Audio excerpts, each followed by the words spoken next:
आदरणीय general VK Singh साहब, विधानसभा के अध्यक्ष माता प्रसाद पांडे जी, पूरी दुनिया से आए हुए न्यायाधीश, न्यायविद, डिग्निटरीज, आज मेरे लिए बहुत अच्छा दिन था एक तरह से कि मैंने अपने बगल में चंद्रिका कुमार तुंगा जी को बैठे हुए देखा। मेरे लिए वो फाइट की, देशभक्ति की और इंटीग्रिटी की प्रतीक रही हैं। इसके लिए मैं आयोजकों को एक बार धन्यवाद देना चाहूँगा। यहाँ आकर मैं एक दूसरी वजह से मैं शुक्रिया अदा करना चाहता हूँ गांधी साहब का और आयोजकों का, और अपना एक निजी किस्सा शेयर करना चाहता हूँ। 40 साल पहले तकरीबन, बल्कि और थोड़ा पहले, मेरे पिता उत्तर प्रदेश सरकार में अधिकारी थे और एक बार उनका कुछ दिनों के लिए लखनऊ ट्रांसफ़र हुआ था। तब ये बात चल रही थी कि सर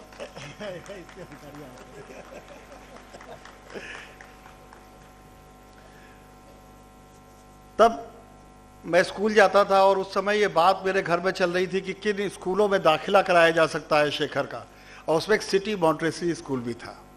मेरे पैदा होने से 1 साल पहले ये स्कूल खुला था। तो आज मुझे आके ऐसा लग रहा है कि अगर वो ऐसा हुआ होता तो शायद मैं आप लोगों की तरह कभी वहाँ बैठा होता और आज बड़े गर्व से कहता कि मैं एल्यूमनाई हूँ यहाँ का। आज सुबह से जब से मैं इस समारोह को देख रहा हूँ तो मुझे रघुवंशम में कालिदास ने रघुवंश के लिए लिखा था एक श्लोक याद आ रहा है। संस्कृत में है लेकिन मैं उसका हिंदी तर्जुमा कर रहा हूं। कहां सूर्य से पैदा हुआ वंश, कहां मेरी छोटी सी बुद्धि। ऐसा लगता है जैसे मैं ऐसी परंपरा को आगे बढ़ाने की कोशिश कर रहा हूं जहां दिए से दिया जलाया गया, एक से बढ़कर एक राजा पैदा हुआ। हमारे जो स्कूल थे, हमारे जो गुरुकुल थे, वहां ऐसा होता था। हमारे स्कूलों में आज भी ऐसा होता है। CMS इसका उदाहरण है, जहां आप एक परंपरा बना रहे हैं, शिक्षा की नहीं, जागृति की। डिग्रियों से ज्यादा जागृति जरूरी है और आप जो काम कर रहे हैं वो अद्भुत है। अब आता हूं आज के विषय पर।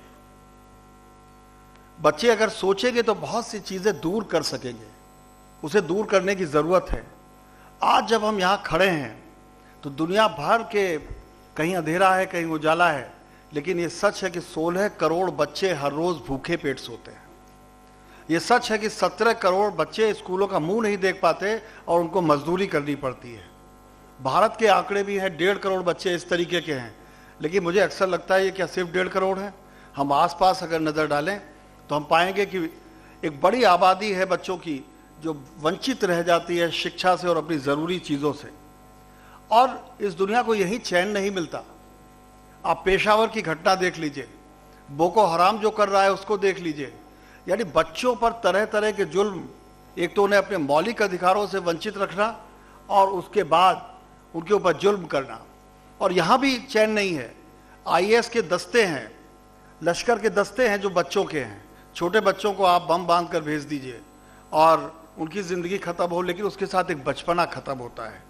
तो आज यहां जब हम विचार करने बैठे हैं और ये बच्चे जब बड़े होंगे तो मुझे लगता है अगर ये सपना लेकर बड़े हुए कि एक दिन हम जब बड़े होंगे तो कोई बच्चा ऐसा नहीं होगा जो आतंकवादी बनेगा, कोई बच्चा ऐसा नहीं होगा जो बिना पढ़ा लिखा होगा, कोई बच्चा ऐसा नहीं होगा जो बाल मजदूर होगा, तो शायद ये आज का दिन सफल होगा। और ऐसा नहीं है कि बच्चे दुनिया बदलने की ताकत नहीं रखते, बच्चे दुनिया बदलने की ताकत रखते हैं। मैं 3 उदाहरण आपको देना चाहूंगा। मैं खुद भी बच्चा था, बड़ा हो रहा था। 1972 में इलाहाबाद के भारत अखबार में एक फोटो देखी, आज तक मुझे याद है। त्रांग बैंग एक शहर है वियतनाम का, वहां पर बमों का हमला हुआ। वियतनाम के और अमेरिका के बीच जंग छिड़ी हुई थी और कुछ बच्चे भागे। उसके आगे आगे 8 साल की एक बच्ची थी, बिल्कुल निर्वस्त्र, डरी हुई, चारों ओर धुआं, आग भाग रही है। जब वो फोटो अमेरिका के अखबारों में छपी तो भयंकर दबाव बन गया वहां की हुकूमत पर कि वो अमेरिका जो अपने को संसार का सबसे बड़ा लोकतंत्र कहता है, सबसे ताकतवर लोकतंत्र कहता है, उसकी ताकत नाजायज है अगर वो बच्चों को सड़क पर डर कर निर्वस्त्र दौड़ने के लिए विवश करता है। और वियतनाम की लड़ाई रोकने पर उसका बहुत बड़ा योगदान था। एक और फोटो याद आती है मुझे बच्चों की। 1993 में एक फोटो छपी थी, एक बच्चा सूडान में भूख से मर रहा है, एक गिद्ध उसको देख रहा है, और उस फोटोग्राफर ने जिसने ये फोटो खींची उसको पुलित्जर प्राइज मिला, बहुत से पुरस्कार मिले, लेकिन बाद में उसने आत्महत्या कर ली। हम पत्रकारों के सामने भी एक सवाल रहता है कि जब संकट में कोई हो तो हम उसे कवर करें या हम उसे बचाएं। उस दिन उसने सिर्फ उस फोटो पर जोर दिया था, अगर वो कोशिश करता तो बच्चा शायद उस गिद्ध का शिकार होने से बच जाता। और एक फोटो पिछले महीने की है, सितंबर की, टर्की में एक बच्चा समुद्र तट पर मरा हुआ पड़ा है। उसके पिता उसको लेकर, सीरिया के शरणार्थी थे, और उसके पिता उसको लेकर तैरते हुए टर्की पहुंचे थे कि वो किसी तरह अपने बच्चों को, अपने परिवार को पाल पोस लेंगे। वो बच्चा तो नहीं रहा, लेकिन आज पूरी दुनिया में यह बहस छिड़ी हुई है कि हम शरणार्थियों को, युद्धग्रस्त, उन्मादग्रस्त, आतंकग्रस्त क्षेत्रों के बच्चों को बचाने के लिए क्या करें। अक्सर बच्चों के बलिदान बहुत बड़ा रंग लाते हैं। ज़्यादा नहीं बोलूँगा, अपनी बात खत्म करने से पहले आपको एक इब्ने इंशा की एक बहुत बड़ी कविता है, और उस नज्म के कुछ चुनिंदा हिस्से आपको सुनाना चाहता हूँ। मैं छोटा ही था जब मैंने इसको सुना था, वो याद हो गई मुझे, लेकिन आज मैं उसको लिख कर लाया हूँ और उसके कुछ हिस्सों को आपको सुनाना चाहता हूँ। बच्चों के प्रति इससे बड़ा स्टेटमेंट पूरी दुनिया में कोई दूसरा नहीं हो सकता। ये बच्चा कैसा बच्चा है, ये बच्चा काला काला सा, ये बच्चा मटियाला सा, यह बच्चा भूखा भूखा सा, यह बच्चा सूखा सूखा सा, यह बच्चा किसका बच्चा है।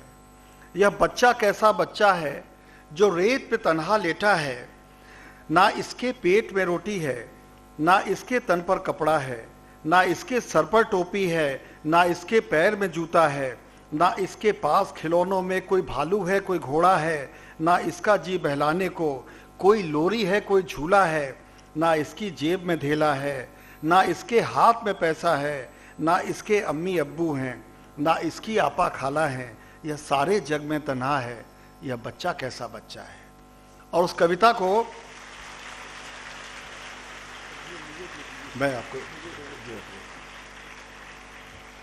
और उसके बाद इब्ने अंशा एक उम्मीद करते हैं इस दुनिया से, यह तन्हा बच्चा बेचारा, यह बच्चा जो यहाँ बैठा है, इस बच्चे की कहीं भूख मिटे, क्या मुश्किल है, हो सकता है।